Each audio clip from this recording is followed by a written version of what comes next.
Hello, everybody, and welcome to the Read Down, your weekly progressive political hot take by the Stonewall Democratic Club.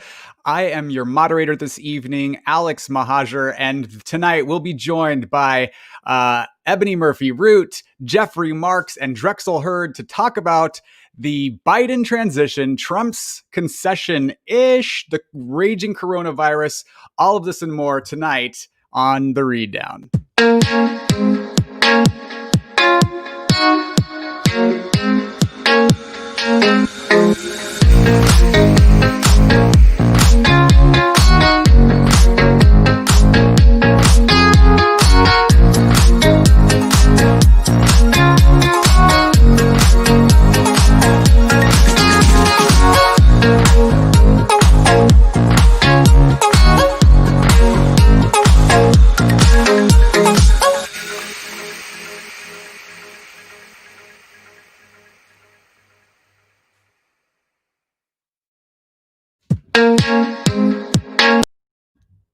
Not again. Hi, everybody. Alex Mahajer here. I'm your moderator this evening. I'd like to welcome my co-host tonight, Ebony Murphy-Root. Good evening, Ebony. Hello. Happy Tuesday. Happy Tuesday and happy Biden transition. It's a good week to be alive. And Jonathan Welch, our co-host, is out this week. But we have two amazing guest panelists with us to make up for his absence. First, he is the executive director of the Los Angeles County Democratic Party and on the board of the Stonewall Democratic Club. He's our dear friend and a dear old friend of mine, not an old friend, but like an old friend of mine. Please welcome Drexel Hurd to the broadcast. Hello. Hi, Drexel. I said before we jumped on that I was looking old, so that's probably what got him in his head. I was looking old and tired and haggard after 2020. It isn't that we've been friends for a long time. And we're so pleased to welcome back to the broadcast Jeffrey Marks, comedian extraordinaire. Thank you for joining us, Jeffrey. Hi, thanks for having me again. Welcome to the show. So, first things first.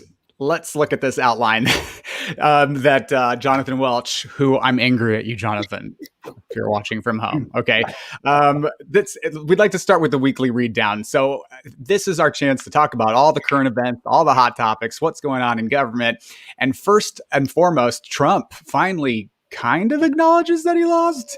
So the story is that Emily Murphy, who is the Trump-appointed General Services Administrator, who is responsible for ascertaining the election and determining that Joe Biden is the president-elect and therefore making transition funds and resources available to him, federal funds, millions of dollars worth of federal funds available to him, had been delaying on ascertaining the election and delaying the transition, much to everyone's sort of shock and dismay and a lot of pressure being put on her. And she finally, yesterday, wrote a letter to Joe Biden letting him know that she was going to begin the transition process. And you guys, did you read this letter that Emily Murphy wrote to Biden? And I'd like to start with Ebony and let's go clockwise. What did you guys think of the letter? B- for tone. It was very whiny and self-focused. I saw no apologies. I saw no reassurances. It was like, I got death threats and this is what we're doing. I don't know who let her send that out. That was not professional and didn't take responsibility for anything. So thanks for nothing, Emily. Right. Oh no. Did you get a lot of pressure for circumventing democracy for your own political will? That's so sad, Emily Murphy. Drexel, what do you think? I give it a C- for all the actual whining, mainly because look, it's like she was whining to like the grown-ups about what the Trump administration, who she was appointed by, really put her in the position to do. And so, she was trying to justify a lot of what she thought she was doing correctly, even though the reports talked a lot about her loyalty to Trump, but not loyalty to her oath of office.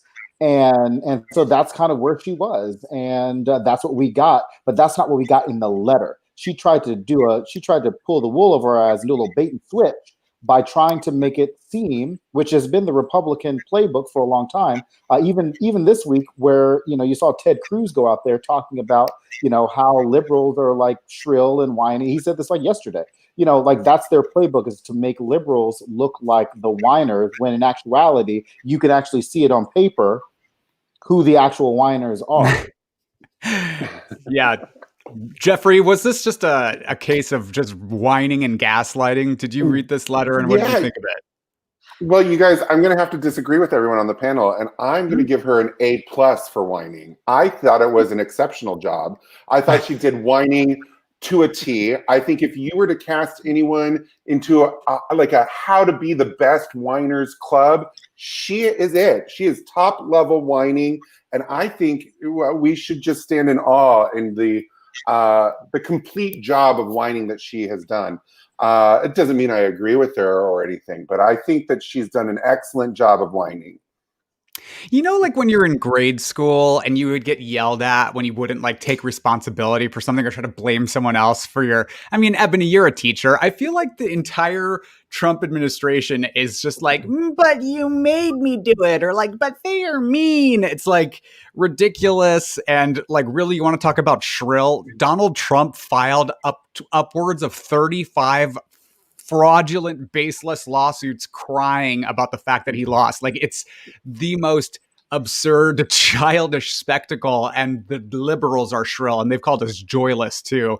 Yes, it is the tricknology that they always do, right? And then we saw Charlie Kirk today say, well, if Joe Biden lost and there was fraud, he wouldn't concede. And they're kind of rewriting history to pretend that Hillary didn't concede when we know that she conceded. We saw. So yeah, this quick rewriting of history that they do, this instant nostalgia is really something else to watch. It's like, I'm fascism and you're glue.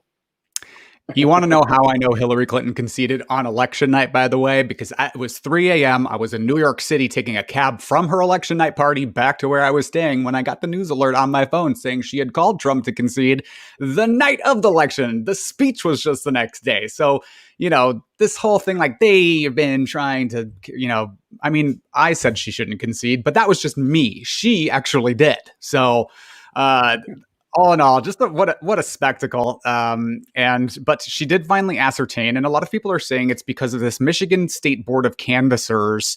They had a long public hearing, and they eventually voted to certify the outcome of the election. Now, to the build up to this all week, and for the last couple weeks, was this really public reporting about what Trump was privately trying to do, which was to get state legislators to circumvent the will of the electorate and appoint electors in contradiction to their state's popular vote that would be Trump friendly and thereby swing the election to him, which is just outrageous.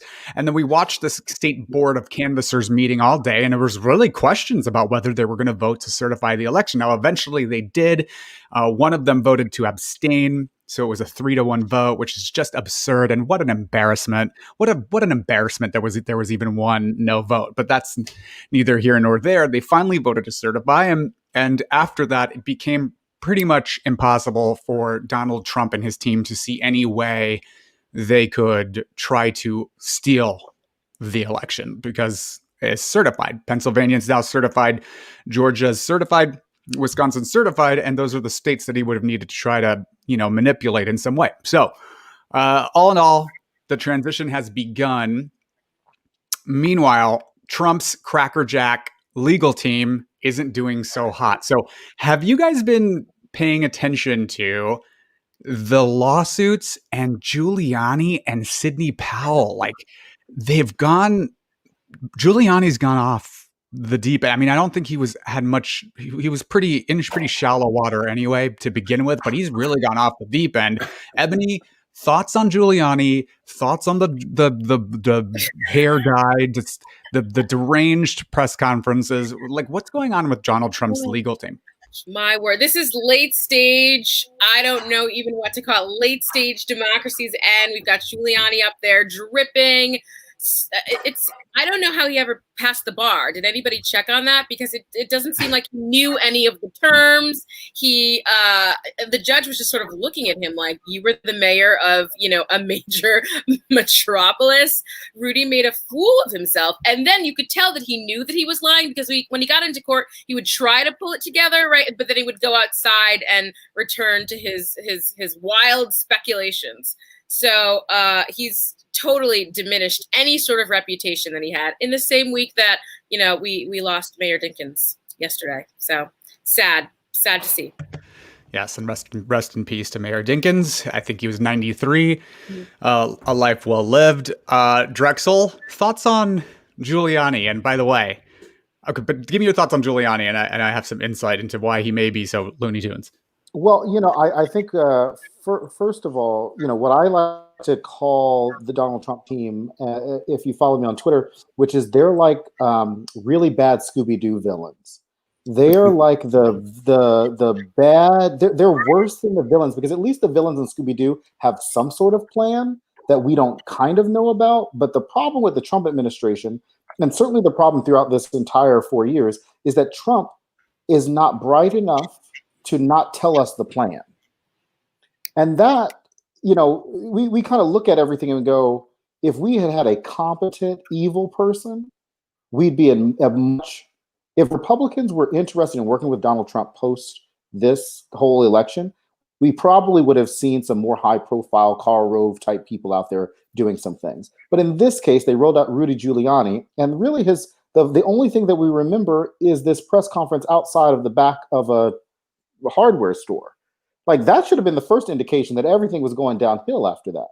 And I've done better press conferences here in LA, and they had a whole team of people that were doing some stuff.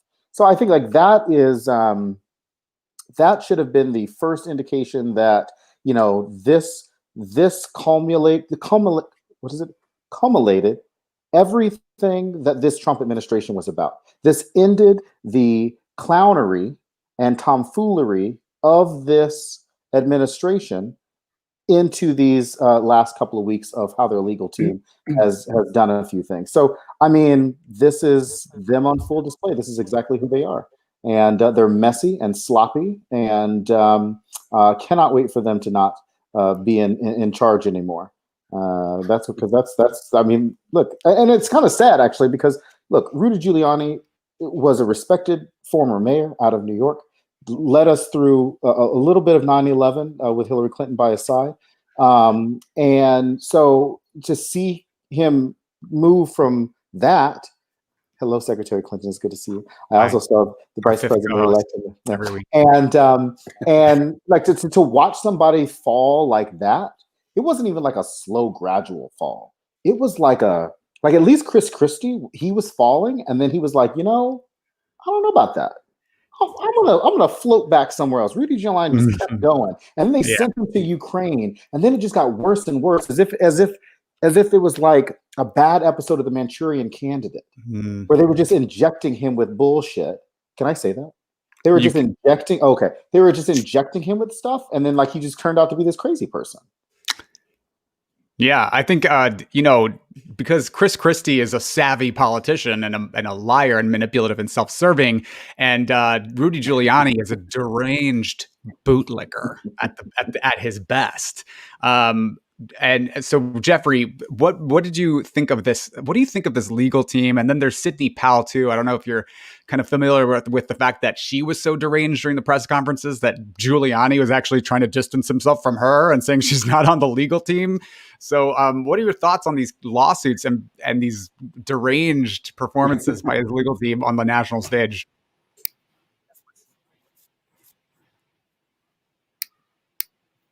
I think you're on mute, Jeffrey. I don't know. I think we may have lost you temporarily. He's frozen. Oh, he's frozen. Jeffrey, you're muted and frozen. So when you come back, we'll get to you on this answer. But, I think so basically, I want to say this about Giuliani. Giuliani is sort of what we've seen is the three strikes and you're out with Giuliani here. Okay, this in the past recent months. Oh, I didn't click myself on mute. Oh, all the sound is coming in late. Myself. That's so interesting. There's a major delay. Like a surprising delay. I'm like, huh. Yeah, no, I should be fine. Okay. Like I want to respond to him now, but it's but I know that it was from like 10 seconds ago. I got 3 strikes, you're out, and it all made sense. Yeah, like I understood where it was going. We are on the same page, Jeffrey. Totes, my guts. But look, here's the thing about Joe Biden. So Giuliani has had it out for Joe Biden for a long time, because back in 2008, if y'all remember, during the Democratic presidential debates for the nomination for the Democratic Party, Joe Biden actually ridiculed Rudy Giuliani on the national stage in such a way where it made sort of headlines. He basically said something along the lines of like, well, who's Rudy Giuliani to criticize anyone on this stage? Rudy Giuliani. I mean, think about it. Rudy Giuliani. This is a guy who only knows how to say a noun, a verb, and 9/11 in a sentence. And it got a huge laugh, and the media made a huge deal about it. And it's reported that Giuliani was humiliated by that. And it sort of maybe even ended his presidential aspirations in 2008, because he was running for the Republican nomination. And I think he's held a grudge ever since. I think he's held a grudge for Hillary Clinton ever since. I think that he is a petty, bottom-feeding, spiteful person. He and Trump are very well paired with each other, because all they know is spite and vengeance and retribution and how to lie to achieve their political ends, and really nasty, icky people that I'm very happy are no longer going to be in our airspace. So, you know, that's what it is. And then there's, of course, Trump's sycophants at Fox. The media outlets have started to acknowledge Biden's win and are egging him on for his post-White House endeavors. So what's Trump going to do once he leaves? Because now that he's acknowledged that he's kind of acknowledged that he's lost, what's gonna happen with Trump? Is it prosecution? Is it a media endeavor? Is it another 2024 presidential run? Do we even give a flying F at this point? Let's start. Jeff, I want to start with Jeffrey because we missed him earlier. Jeffrey, do we have you current?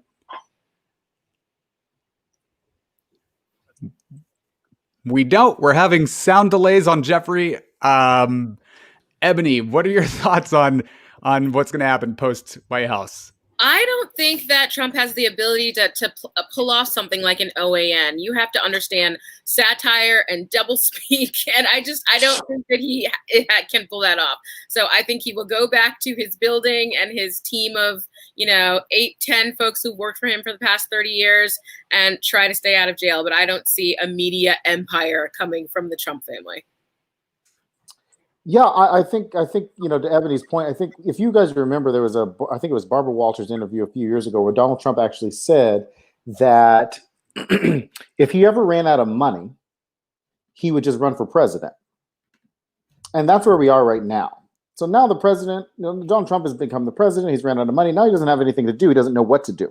And we know that a lot of these delays are because they're probably trying to figure out how they can stay out of jail. We know that there's the district attorney of New York, or the attorney general of New York, Letitia James, is coming after Donald Trump. And, he's got to try to stay as far out of legal jeopardy as possible. And so that's what they're going to be up against. I think that the other side of that, and hopefully the media has figured it out, is going to be to just ignore whatever Donald Trump is doing on the other side. Because now we have a brand new administration and a dynamic incoming vice president. And so all the media attention certainly needs to be on whatever future Vice President Harris is doing, and what Joe Biden's trying to do to get us through this pandemic. Hopefully we can just ignore Donald Trump while the media looks to the 2024 candidates on the Republican side to figure out what they're going to do. The Tom Cottons and the Kristi Noems and the and maybe the Joni Ernst or the Nikki Haley's and stuff like that, and figure out what their angle is going to be over the next 2 or 3 years, and just kind of ignore Donald Trump altogether, and then send him off to jail.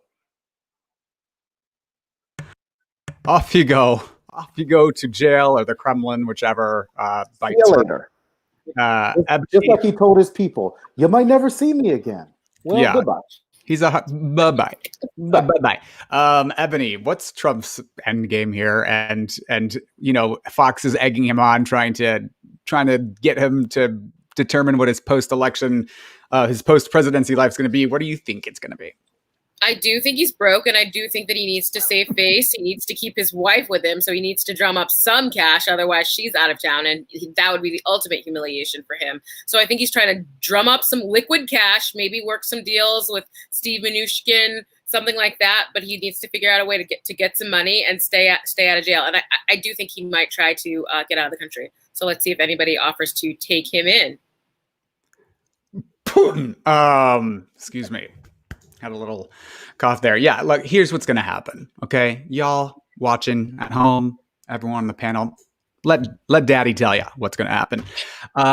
Approximately 24 hours, anywhere between 30 minutes to 24 hours prior to Joe Biden's inauguration, Donald Trump is going to privately resign while the media fanfare is happening and the people are starting to coronate and the cameras are getting ready. We don't know if there's going to be an in-person inauguration yet or not, or some sort of modified version. But and in those minutes before Joe Biden is inaugurated, Donald Trump will resign and Mike Pence will pardon him for whatever federal crimes Donald Trump has previously committed. You can't pardon future crimes, but you can pardon past crimes, and you don't even have to be indicted or investigated or anything for those crimes to be pardoned.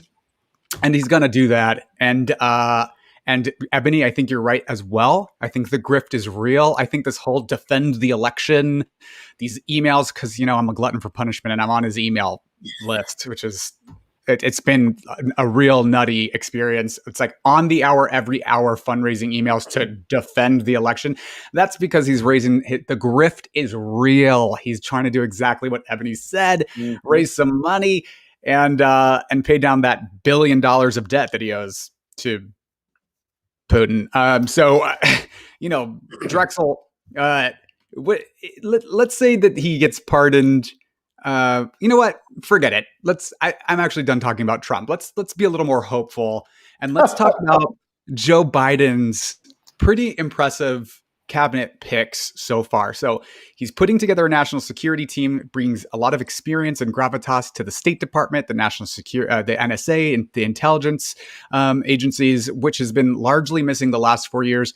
What are your thoughts on some of these initial cabinet post selections by Joe Biden? Drexel. I love normal, right? I love calmness. Like, I don't like a lot of drama. If you know anything about me, like, I don't get into a lot of drama. I understand the need for flashy things in this social media type world, this excitement that people are accustomed to. Like, you remember, I'm sure everybody does. You remember when Hillary Clinton was named as Secretary of State, like, people were went berserk. And so what we, hello, Secretary, good to see you again. And so what we have not seen so far is a flashy pick from the president-elect's team. I mean, you got Antony Blinken, who, sure, Secretary of State, career guy, right? Linda Thomas Greenfield, great.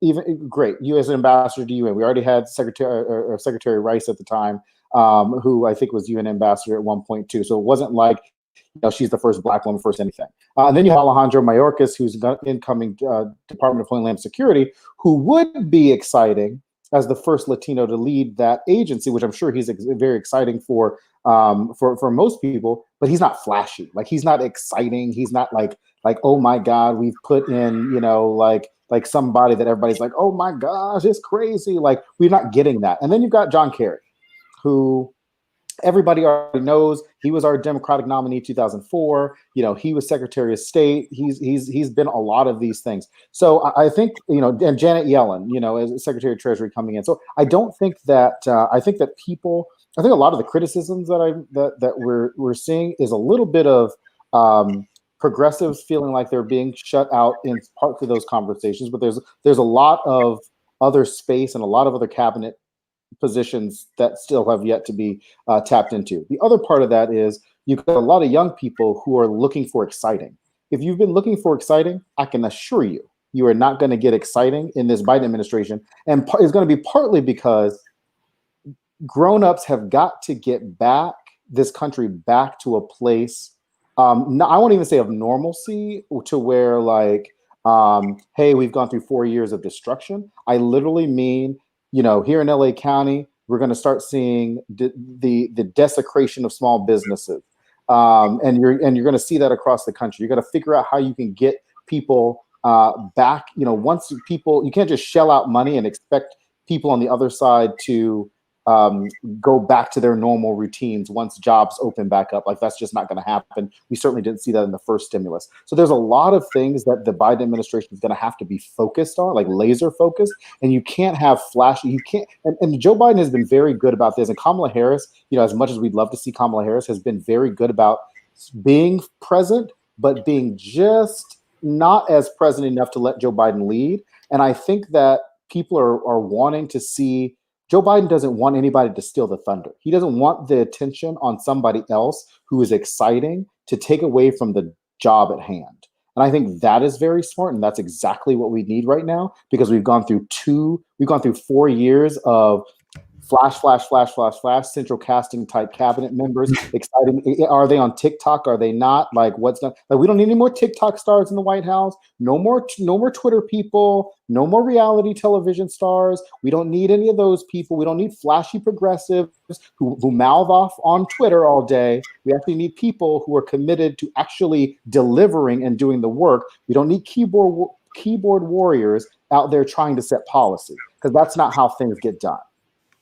Ron Klain on the gram. I mean, Ron Klain.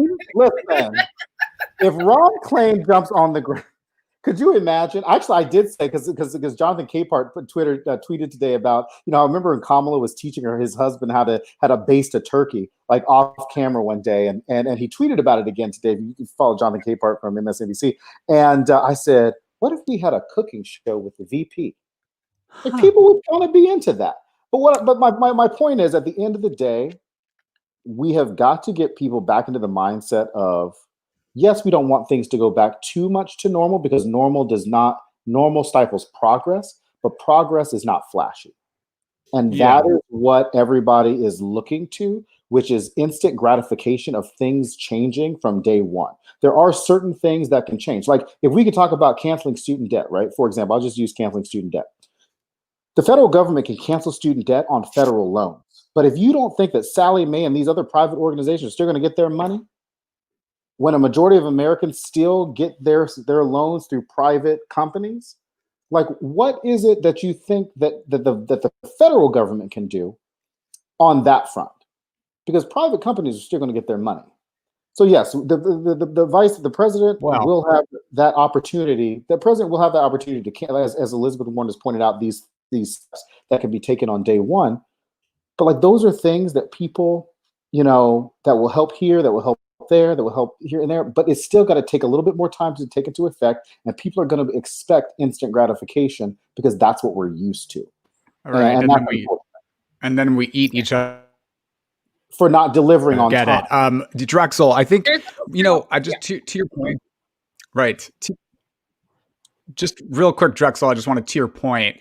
I just want to say, 4 years ago, you actually had me on your show that you were doing for what was it? After TV, AfterBuzz, and you had me on while Trump was naming cabinet posts, and we were having this exact conversation 4 years ago, and I only remembered this because it popped up on my memory thing like a day or two ago. And I watched a little bit of it, and we were all so horrified at some of the pics that were coming out. We were so dejected. I mean, like, we were just horrified at like how it was just corporate Wall Street, bankers, and the swamp, and everyone that was coming up was just so upsetting to us. And I think in contrast to that, here we are 4 years later, we're having this conversation again, and we're having this conversation about mature professional adults and career civil servants who are going to do a good job in their jobs. Ebony, what are your always original, but what are your initial thoughts on the cabinets that's starting to form? Yeah, two things. Expertise and competence are not elitism, right? So I think we've got these things mixed up where if we pick people who know how to do their jobs, people who have resumes, we're like, oh, that's terrible. No, competency and people who have done this before are good things. Also, speaking to sort of maybe younger voters, people who want to see something more flashy, we've got a generation of folks who have just been through 8 years of Obama and 4 years of Trump. So those are their two models of what the presidency can be, right? They don't remember that we used to have rather unexciting, moderately inspiring presidents. And that's like how most of history has happened. I was speaking to a student the other day, and I said, what year were you born? And she said 2006, right? So she'll be voting in 4 years, right? And her entire life has been, presidents who either, got us all worked up, or we were super, super inspired and utterly in awe by. And those aren't the two models, right? And so we're going to have a reshifting of, what a president looks like, what it feels like to watch the news and not either have sort of like a worshipful kind of thing or be totally disappointed and disgusted. Mm-hmm. No, and to that point, I talk about this often. I've said in some interviews over the past few weeks since the election, where I've just reminded people that at the end of the day, we have gotten to a point, like Ebony said, where we've celebritized politicians, and it's unfortunate because we hold politicians to a standard of delivering when we know they're going to disappoint us, because they can never deliver fast enough, because there's too much other things going on. There's too many rules in the Senate. There's too many rules in the House. There's too much red tape. Here in LA County, if people don't know, we have 88 municipal cities, 1 LA City Council that everybody knows about, and 5 board of supervisors that people don't know about that control everything. So that is like how intertwined everything that goes on in politics is. And what we do is we elevate somebody, and look, I am very excited for Nithya, in what I think that she can help transform some things in terms of conversation wise.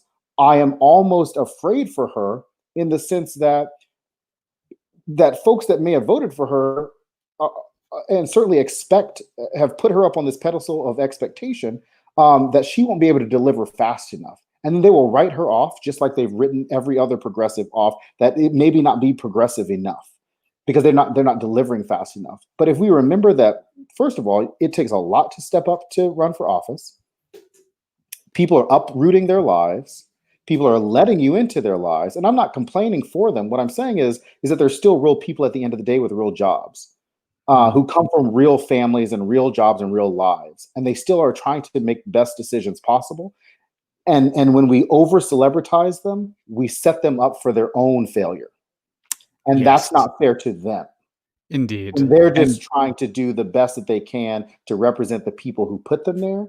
And then the moment that they don't do something or vote a different way, they are demonized far too quickly. I always said, if you want support, you got to at least give support. We shouldn't just hold elected officials' feet to the fire without giving them the equal amount of support. And I think that is how we get more young people to run, because it's thankless.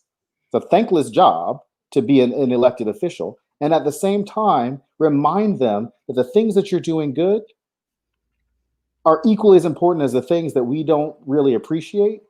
And then you start to see that, yes, we can all continue to work together. And that's the problem with this cancel culture. That's the problem with a lot of the things that are going on right now, is that we cancel too fast. And we're not really thinking about what's going on. Yes, and for our viewers who might not be aware who Drexel's referring to as Nithya Raman, who just won an Los Angeles County City Council seat. She's a progressive, and she's come in on a pretty bold agenda.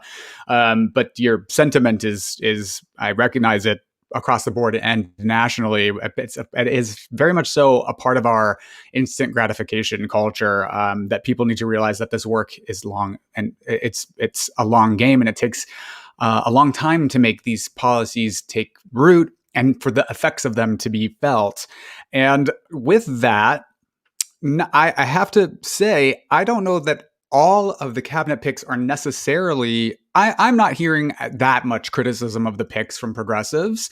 I consider myself one. I'm not. It's not like a backlash. I think, like for instance, the Treasury Secretary Janet Yellen. She will be the first woman to head up the Treasury. She is very trusted.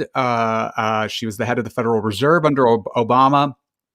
She wasn't at the top of progressives lists, but they're not we are not upset about it either. You know, we'll take what we can get. We know that she can be very tough on banks, and that she intends to be a firm and steady hand. And so I think there's not that much backlash against the picks yet. You know, the closest I've seen to backlash is actually against Mayor Garcetti for a potential transportation. And Rahm Emanuel. And Rahm Emanuel, that's true. But has Rahm been appointed yet? Nobody has. No. That's the problem. Everybody's thinking of throwing out these names. They don't even know who's appointed yet. Yeah. So we'll see what happens with the rest of these picks. I have my eye on Attorney General. I think it would be very interesting to see what happens there. But Janet Yellen, Treasury Secretary, I think she's a great pick. She markets a boost. She pleases moderates and progressives alike. She's a good pick. And so far, we're seeing a pretty steady hand in terms of Joe Biden's selections. Now, American hero, Senator Marco Rubio, has idiotically but predictably signaled that he will not vote for Joe Biden's relatively moderate and super experienced cabinet. So the Trump bootlickers are already starting to show their repulsive faces. Ebony, what are your thoughts on Rubio already saying that he's not going to vote for these cabinet selections? Yeah, sycophant, obsequious, all those words. He's just come on, obsequious. And use that SAT word. I gotta look it up. Yep. What's it mean? He is. I mean, this makes no sense. I think Biden is right in choosing people whose credentials are impeccable, who cannot be tarred as radicals, right? Try that on Ron Klain. He's my go-to. It's just not going to work on Janet Yellen to paint her as, the radical left. So Rubio can try. He can, get on his hysterical, hyperbolic soapbox, but it's not going to work. I just think that he's going to sound immature and frankly unpatriotic by trying to smear these servant leaders. But the other part of Marco Rubio's tweet is that he tried to make it seem like going back to normal was a problem for him, considering he doesn't do anything. Like Marco Rubio has never done anything. And so now he's trying to, I'm sure he's trying to set himself up for 2024, which the sycophants that you're seeing make a little bit of noise, the Tom Cottons and the Kristi Noems not shutting down her state and the Marco Rubios. They're just trying to keep their Trump base on their side long enough so when they do run in 3 years that they're saying, oh, remember that time that I said X, Y, and Z? It's not to help the folks in Georgia. They're not doing that. It's to help themselves down the line. And, I think, but that's been Marco Rubio's MO this whole time, and I just always remind people that name one piece of Republican legislation that has actually helped the American people. I would be hard pressed to find one. Right. And we got it. Go ahead. Yes. Yeah, indeed. I don't know if there's a sound delay or not, but indeed. And Ebony Murphy-Root, Anne-Marie Reggio says Ebony Murphy-Root for Secretary of Education. And with that, I just wanted to chime real quick. Obsequious is an adjective, obedient or attentive to an excessive or servile degree. They were served by obsequious waiters. Obsequious. That's your word for the day by our Secretary of Education, Ebony Murphy-Root. So all points well taken. So Marco Rubio can kick rocks, and he's up for election in the next cycle, and we'll be sure to work on making sure he goes home forever. Georgia.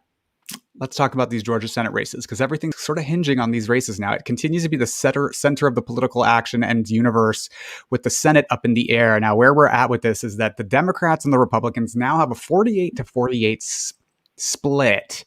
And these two Senate races will determine who has the majority in the Senate, because if it's a special election. We've got John Ossoff, Democrat, running to unseat Kelly Loeffler, Republican Senator Kelly Loeffler, an appointee. She was not elected. She was appointed in January of this year to that seat after that seat was vacated by Senator Isaacson, I believe it was.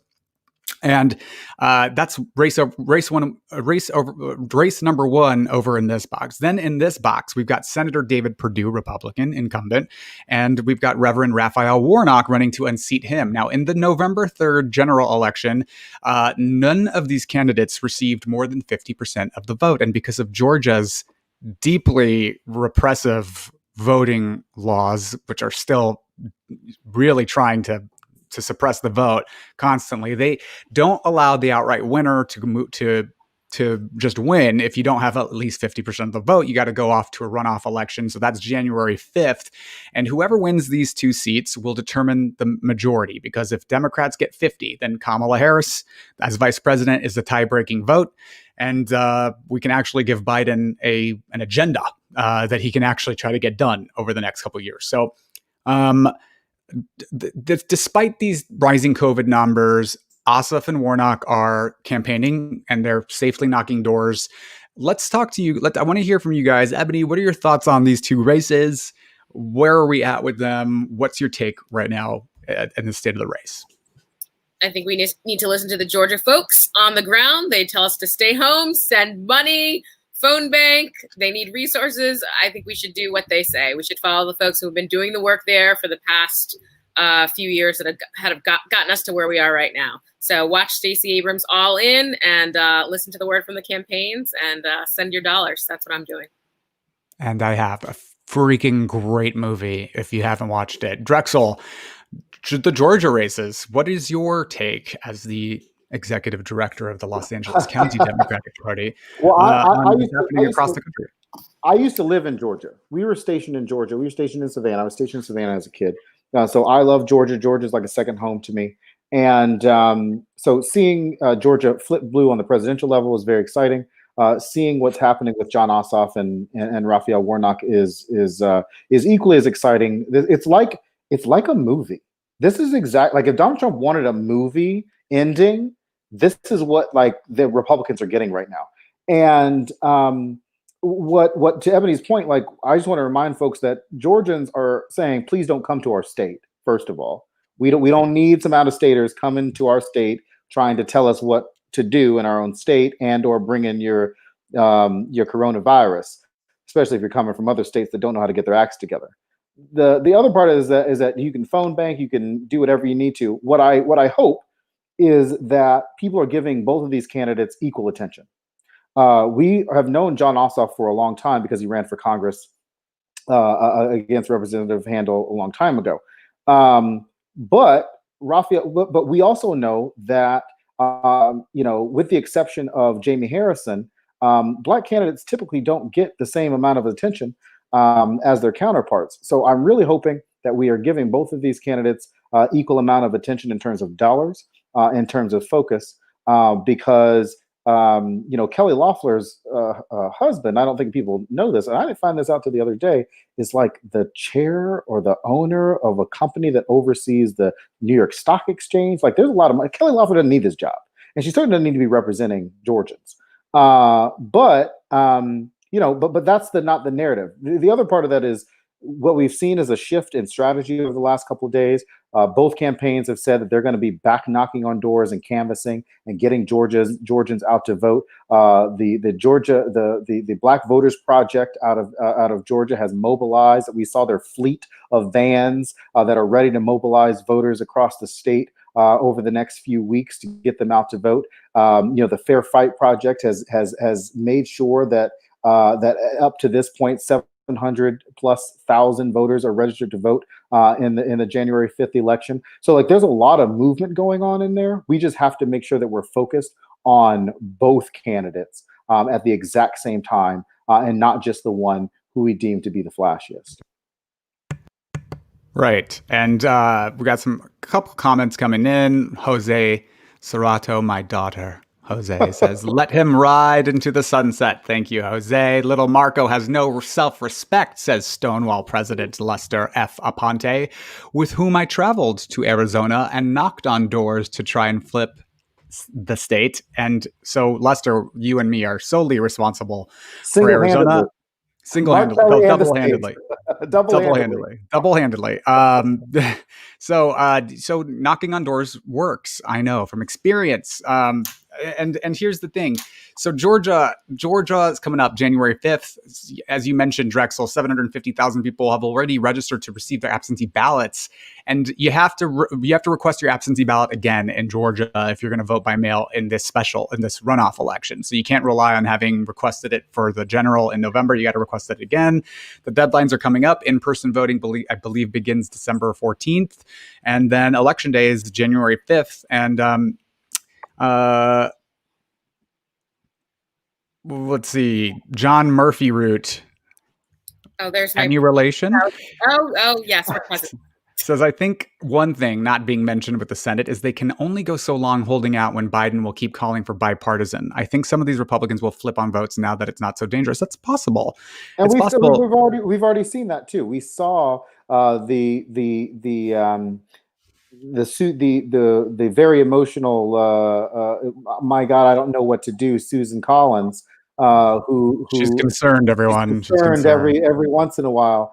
And Lisa Murkowski and Mitt Romney, all three of them indicate that they plan on voting these nominees through. Lindsey Graham actually kind of said the same thing. He said that Biden deserves his cabinet, he deserves his nominees. So I think that we're going to see more Republicans than we think do a little flip.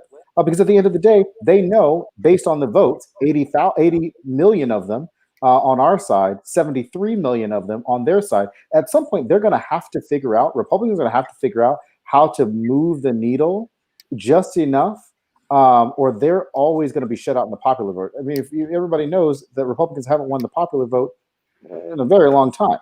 So the more that we grow, the more that the nation grows, the more that the country grows in population, the more the Republicans will continue to be the minority. I just hope that they go the way of the Whigs, but that's just the snatched Whigs, RuPaul's Drag Race. That's just, I'm sorry. Parlor, you guys, Parlor. There was no transition to go into Parlor. Yeah. Is housing a budding movement? Now, Jonathan Welch wrote this, and I'm not sure if budding is exactly the word, because I created a fake Parlor account because I wanted to see what was happening there, and I was like trolling people on there. Last Friday night, what else are you going to do during coronavirus? That's what I did. So it's creating a budding movement, maybe, to write in Trump's name instead of voting for Perdue and Loeffler because they're so mad about Brian Kemp certifying the election for Joe Biden. Are we seeing a divide in the Republican Party because of Trumpers threatening to burn the whole thing down? And that's what we want, right, Ebony? Not if they take their, all of us down with them. That's the terrifying part. So sure, if they're only going to light themselves on fire, but I would like to make it through to 2021 and a better day. Yeah. And Drexel, you been on Parlor yet? No, I will not be, but I I like to keep some of my sanity every once in a while. But but they just got hacked. Like I said, if you go on Twitter right now, Parlor hacked is trending, and apparently hackers got all of their DMs, and like they have all this information. Like the New York Times has some of that back end information from Parlor. So look, and then I think Donald Trump Jr. tweeted out the other day, like, no, you shouldn't be doing this. Like, just make sure you're voting for Loeffler and Perdue or whatever. Like, so I think it's like a handful of like loud people who just are keyboard warriors, like I said earlier, who are just making a whole lot of noise, but there's not enough of them to make a dent in what's going to happen. We shouldn't even be focused on any of what they're doing, because at the end of the day, we have to focus on making sure that Raphael and John get elected. So I think like that is where our focus should be, and not on what faux social media platform with tchotchke on it that they're doing on the other side. Indeed. We're running out of time, so I wanted to just real quickly, Thanksgiving. It's coming up on Thursday. A lot to be grateful for. It's also been obviously a really hard and tough year for a lot of people. Millions of Americans have been infected, over 12 million. We've got over 260,000 deaths in the United States. And despite that, and despite the growing numbers, millions of Americans are still traveling, despite also the dire COVID, the warnings from public health officials to stay home, and that this virus is passed along through transmission in private gatherings and inside private homes. Just wanted to chime in really quickly to say, everybody, please be careful. No matter what your plan is this Thanksgiving, we're almost there. The vaccines are on the horizon. Yeah, we don't have that much longer to go, and I know it's really hard, but please just stay safe. And it's not worth someone you love dying to put yourself in a compromised or difficult situation. So everyone, please stay safe. John Murphy Root, a programmer, warned of Parler getting hacked a week ago when he looked at the coding, and a bunch of other programmers were like, wow. Like I said, I created a Parler account last Friday. I could only really manage to stay on there for like 20 minutes before it was just too clunky and inefficient to use. So I can't imagine who's enjoying using Parler. It was really slow and really it felt like 1996 AOL. Like that's how bad it was. So I can't imagine, Jonathan read me, says budding is the word, okay, I guess, but I found it to be not exactly a very intuitive user experience. That's what I'll say about that. So with that, we are coming to that special time of the episode. The library is open. That's right, everybody. This is our chance to stand up on a soapbox and talk about what we want to talk about. One by one, each panelist every week gets 2 minutes to read someone for filth, to push an issue that they care about, or talk about a story that we have not yet covered on the broadcast. So the library is open. Put your reading glasses on. Ebony, who would you like to read this week? My pitch this week is for everyone to read that Vanity Fair profile of Ivanka Trump's former best friend from prep school in New York City. Now, this writer, I remember because I went to elementary school with her, 4th, 5th, and 6th grade. So this Vanity Fair article is called Ivanka Trump Was My Best Friend, and Now She's MAGA Royalty. And it is filled with all sorts of Upper East Side and Mar-a-Lago tales of Ivanka and this other young woman, Lysandra, gallivanting around the Upper East Side, visiting Mar-a-Lago, and Trump's rather anti-Semitic, rude, boorish comments, such as pointing out how Jewish his club is, pointing out the array of luxury cars, and calling the Mar-a-Lago clientele the richest Jews in the world, sort of, humorously. This article just blew my mind. So if you have not yet read that, please do take a read. Thank you, Lysandra, for writing it. And also, I want to read more of this. So Jared's high school friends, Harvard buddies, Natalie Portman, others. I want these stories to come out now. Okay, he can't hurt you. Let's get these long form profiles. I'm ready to read for the December holiday. Let's get them coming. Come on, long form profiles. Ebony Murphy Root, thank you for your lovely read this week. And before we move on to Drexel, a comment from a viewer. Yes, Hillary Clinton for Attorney General. To God be the glory. And all I have to say to that, Dolores, all praise. Praise be to our Lord, patron saint, Hillary Clinton.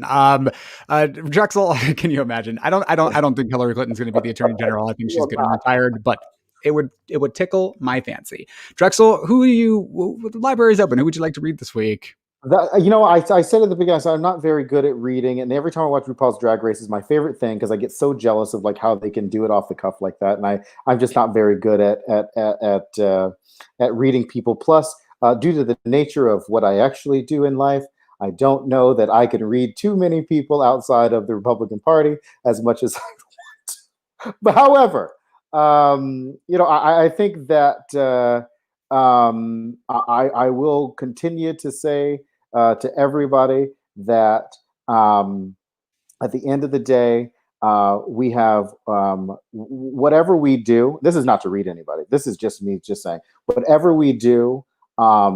Whoever, if we're out there advocating on behalf of people, if we're advocating on behalf of others, if we're in the middle of a political fight, everybody has to remember that at the end of the day, it is for the good of our neighbor. And so while we can continue to have really good political fights, at the end of the day, we got to get over those fights and we got to push forward, because I know a lot of drama goes into elections, and I get it. And everybody's got to draw lines in the sand, and we got to figure out what we got to do. But at the end of the day, if your number one goal is to fight and to throw shade at the other person once somebody gets elected, or where somebody doesn't get elected or whatever, and you can't get past that, that's more on you than it is on the other person.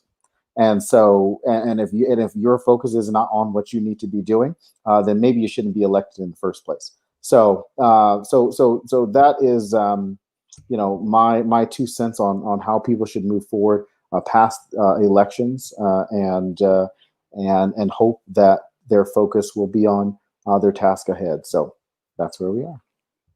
Yes, Drexel Hurd. I mean, I think that was an effective use of your read period, your read time, your library time. I think you did it just fine. Any anxiety you had about opening the library has been effectively handled. So I would like to read the daughter of the outgoing president, Donald Trump. Really, all of them. Which really, one? all of his children. Right. Well, the eldest, the eldest, Ivanka Trump. I'm going to read you for filth, mostly because I just got a Google alert that Media Eye is running a story about this, and I'm like the headliner of this article called "Resistance Twitter Trolls Ivanka Trump for Claiming that the Dow." For celebrating the Dow hitting 30,000 points. And it's true, I did troll her, and now I'm in Mediaite. So if anyone wants to check that out, please do. Today, Ivanka Trump wrote, "The Dow Jones Industrial Average hits 30,000 for the first time ever. Congratulations, America." Ivanka, the Dow hit 30,000 points today because of the news that your dad is not going to be president anymore. Like, let that sink in. The chaos and instability that your father caused, and knowing that that was going to come to an end, caused not just the Dow to hit 30,000 points, but global stock markets across the entire planet soared on the news that your dad was for sure not going to be president anymore.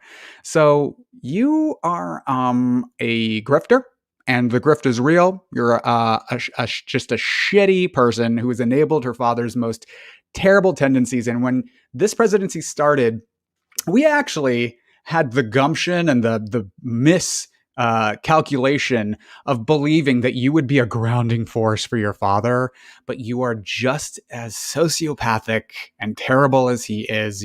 All of you only care about yourselves. You only care about your bottom line. You only care about the depth of your wallet. You only care about advancing yourselves. Now there's stories that you are that thinking about running for president, and that you were actually pressuring your dad to concede because you didn't want him to sully your 2024 chances. I mean, it's ridiculous. And I'm really over being gaslit by you, your family, and taking credit for the accomplishments of other people. It's exhausting. I'm so glad you're going to be gone. Enjoy the last 50 something days. And, I hope prison is nice and comfortable for you too, because that's where you and your whole grifter family is headed. So Ivanka Trump, you're my read of the week. So this has been the library read of the week. So let's see here. This has been the read down. I want to thank our guest this week, Drexel Hurd. Thank you, the executive director of the Los Angeles County Democratic Party, and the community vice president of the Stonewall Democratic Club. Drexel, where can people find you and bat around with you? at Drexel Hurd. Please do. Everywhere, actually. Everywhere. He's everywhere. He's omniscient. There's my SAT word. He's an all-present being. And I would like to point out that Ebony, who I owe a phone call to, is probably going to be joining Teen Community very soon, I think. But I owe her a phone call. So I'm going to snatch her and bring her over to my team. But she's still going to be on the read down. She will. You have to make. I won't feel that piece. And I'd like to thank my lovely co-host, Ebony Murphy-Root. Ebony, thank you so much. Where can people find you and chat with you? I'm around. Ebony, absolutely. I'm not that across the board, but I'm getting there. I know that that's best practices for social media. So we're working on Twitter. We're working on it. We're going to get her social presence just up and at 'em. My name is Alex Mahajra. I've been your moderator this week. We had Jeffrey Marks on for a minute, but due to technical difficulties, he had to drop off. So we apologize. We couldn't get to talk to you more. Jeffrey, hopefully we'll have you on very soon. Jonathan Welch is off this week, but he will be back next week, or else I'm going to go to his house because I know where he lives. I'm going to drag him by his hair to get back on this camera. Because don't make me do this by myself again. Okay? This has been The Read Down. We are a weekly progressive political hot take by the Stonewall Democratic Club. If you're interested in learning more about Stonewall or joining, you can join this fantastic organization for only $25 a year. You can help us with our electoral advocacy work and now our work in Georgia out of these runoff elections. Visit us, stonewalldems.org/join. I'm Alex Mahajra. We will see you all next week. Thank you, everybody. Thanks, Drexel. Thanks, Ebony. Bye. Bye.